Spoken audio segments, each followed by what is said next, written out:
एक समय की बात है। एक हरे भरे जंगल के किनारे एक शांत और छोटा सा गांव बसा हुआ था। इस गांव में मोहन नाम का एक गरीब लकड़हारा रहता था। मोहन बहुत ही मेहनती, ईमानदार और सच्चा इंसान था, लेकिन गरीबी ने उसका दामन कभी नहीं छोड़ा था।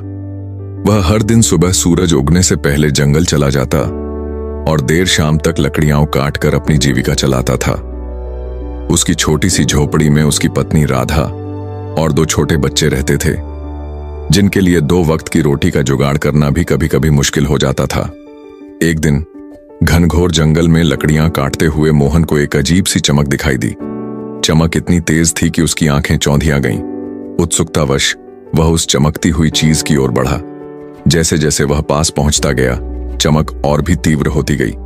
और फिर जो उसने देखा, उस पर उसे अपनी आंखों पर विश्वास नहीं हुआ। जमीन पर एक सोने का घोड़ा खड़ा था।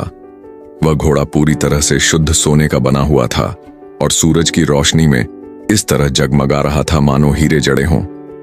उसकी सुंदर बनावट और चमक ऐसी थी कि मोहन ने अपने पूरे जीवन में ऐसा कुछ नहीं देखा था। मोहन को लगा कि यह कोई सपना है या कोई जादू। उसने धीरे से अपना हाथ बढ़ाया और घोड़े को छुआ। जैसे ही उसकी उंगलियां घोड़े से लगीं, घोड़े ने अपनी आंखें खोलीं, जो माणिक जैसी लाल थीं, और एक मधुर लेकिन गंभीर आवाज में बोला, हे सज्जन, तुम मुझे कहां ले जाओगे? मोहन हक्का बक्का रह गया। उसने कभी सपने में भी नहीं सोचा था कि कोई घोड़ा बोल भी सकता है। उसने कांपती हुई आवाज में कहा, मैं तुम्हें कहीं नहीं ले जाऊंगा, तुम तो यहीं के हो। घोड़े ने उत्तर दिया, नहीं, मैं तुम्हारे साथ चलूंगा, लेकिन मेरी एक शर्त है और इसे तुम्हें हमेशा याद रखना होगा।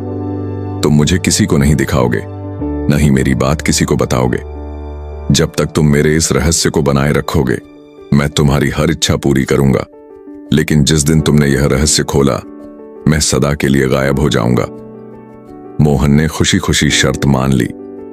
उसे लगा कि भगवान ने उसकी प्रार्थना सुन ली है। वह सोने के घोड़े को सावधानी से अपने घर ले आया और उसे अपनी झोपड़ी के पीछे बने एक छोटे गुप्त कमरे में छिपा दिया। उसने उस कमरे को इस तरह बंद रखा कि किसी को उसकी भनक भी न लगे। धीरे धीरे मोहन की जिंदगी बदलने लगी। जब भी उसे किसी चीज की जरूरत होती, वह चुपके से उस गुप्त कमरे में जाता और घोड़े से अपनी इच्छा कहता। देखते ही देखते उसकी इच्छा पूरी हो जाती। सबसे पहले उसने अपने बच्चों के लिए भरपेट भोजन और नए कपड़े मांगे, फिर अपनी पत्नी के लिए अच्छी साड़ी और अपने लिए मजबूत औजार। कुछ ही दिनों में मोहन की गरीबी दूर होने लगी। उसकी झोपड़ी एक सुंदर घर में बदल गई। उसके खेतों में अनाज लहलहाने लगा और उसके पास इतना धन आ गया कि उसे अब लकड़ियां काटने की जरूरत नहीं पड़ती थी। गांव वाले हैरान थे। वे मोहन की अचानक आई समृद्धि को देखकर अचंभित थे। उन्होंने उससे कई बार पूछा कि वह इतना अमीर कैसे हो गया। मोहन हमेशा मुस्कुराकर जवाब देता, यह सब मेरी कड़ी मेहनत और भगवान के आशीर्वाद का फल है। लेकिन अंदर ही अंदर वह सोने के घोड़े के रहस्य को पूरी ईमानदारी से छिपाए रखता था। मोहन की पत्नी राधा भी इस बदलाव से खुश थी, लेकिन धीरे धीरे उसे शक होने लगा।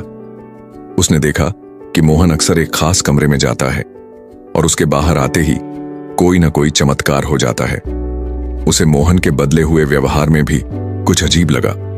एक रात जब मोहन गहरी नींद में सो रहा था, राधा ने अपनी जिज्ञासा पर काबू नहीं रख पाई। वह चुपके से उठी और उस रहस्यमयी कमरे के दरवाजे की कुंडी खोली। जैसे ही उसने दरवाजा खोला, उसकी आंखें एक अद्भुत दृश्य देखकर चमक उठीं। कमरे के अंदर एक चमकता हुआ सोने का घोड़ा खड़ा था, जिसकी चमक से पूरा कमरा जगमगा रहा था। राधा ने ऐसा अजूबा पहले कभी नहीं देखा था। वह नहीं जानती थी कि यह घोड़ा जादुई है और मोहन की समृद्धि का राज है। उसकी खुशी और उत्साह का ठिकाना न रहा। उसने सोचा कि यह उसके पति की कोई छिपी हुई दौलत है। अपनी खुशी को छिपा न पाई राधा। वह दौड़कर घर से बाहर निकली और पूरे गांव में चिल्लाने लगी, देखो, मोहन के पास एक सोने का घोड़ा है। मोहन ने हम सबसे यह छिपा कर रखा था।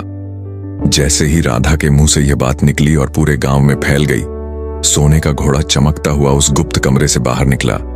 उसकी आंखें एक क्षण के लिए मोहन की ओर मुड़ी, जैसे वह उसे अलविदा कह रहा हो।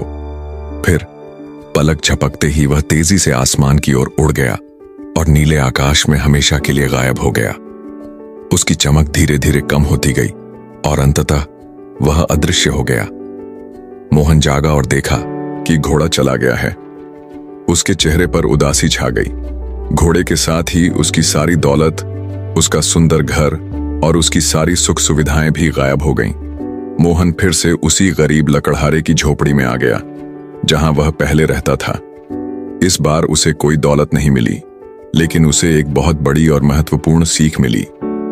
इस कहानी से हमें यह सीख मिलती है कि हमें अपने रहस्यों को सुरक्षित रखना चाहिए, विश्वासघात नहीं करना चाहिए और लालच के वश में आकर जल्दबाजी में कोई काम नहीं करना चाहिए, क्योंकि कभी कभी एक पल की चूक या एक छोटी सी गलती हमें बहुत कुछ खोने पर मजबूर कर देती है।